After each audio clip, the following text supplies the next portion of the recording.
En bout de chaîne de recyclage, on trouve l'incinération, un procédé qui consiste à réduire le volume et la masse des déchets solides restant après le tri par combustion.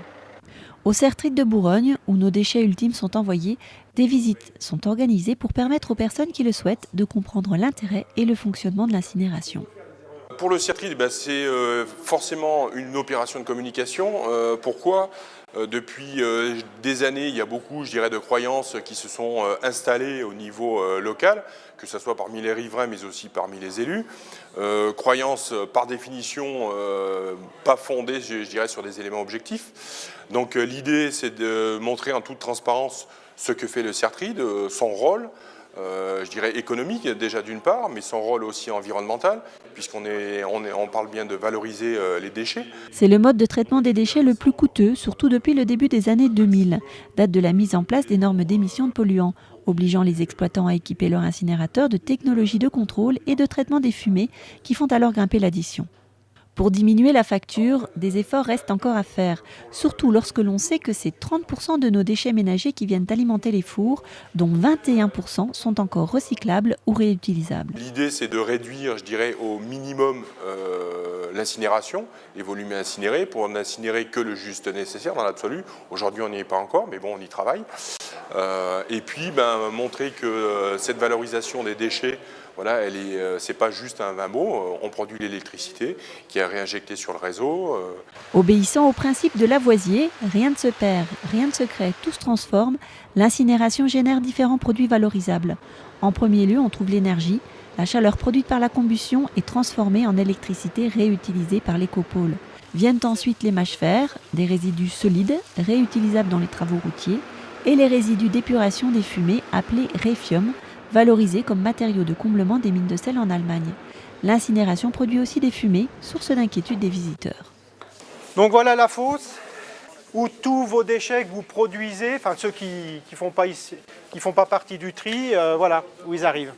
Pour répondre à la question sur les agents, donc, en salle de contrôle, il y a 2 agents, 24 heures sur 24, y compris week-end, jours fériés. Le rôle de ces agents, c'est de piloter l'installation.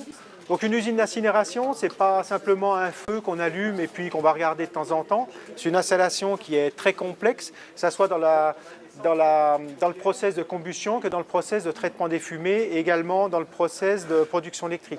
C'est des process différents qui sont très complexes et qui demandent un certain niveau de qualification. L'incinérateur inauguré en 2002 est construit pour fonctionner avec une quantité de déchets constante, sans quoi la facture des collectivités augmente proportionnellement au coût de fonctionnement. L'installation est prévue pour fonctionner, incinérer 85 000 tonnes au total. Donc ça, c'est notre autorisation d'exploitation qui prévoit ce chiffre. Au budget, initialement en 2015, il était prévu un volume de 60 000 tonnes.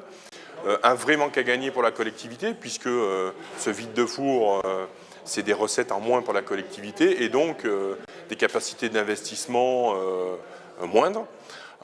Donc le scoop, effectivement, on est sur le point de signer une convention avec Sénerval. Sénerval, c'est le site d'incinération de Strasbourg qui rencontre de gros problèmes.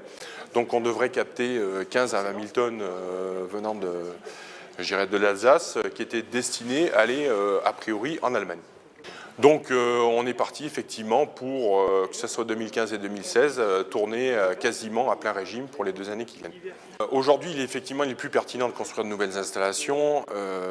Les installations au niveau régional, à de rares exceptions près, ne tournent pas à pleine capacité. Donc on voit bien l'intérêt de travailler non plus au niveau départemental, mais au niveau régional. Il y a une vraie mobilisation sur tous les acteurs qui gèrent les déchets, que ce soit pour l'incinération, mais aussi le tri. Ça y est, la démarche est engagée, il y a une vraie prise de conscience pour travailler dans l'intérêt général.